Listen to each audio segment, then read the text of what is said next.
فیلم مظفر شدیف. بچه جان دروغگویی نکن. حق یک آدمی دیگر. فیلم بازگوی حقیقت بر ضد نوعدالتی است.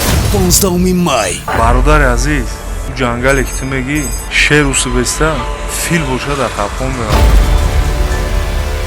گپ گوش کن و پای خود آمدی فقط به امر ما بیرون میروی. همین پدری من چی گناه داشت که محض شما وی رو پرانده. وقتی فوت رو قید دیر نماند.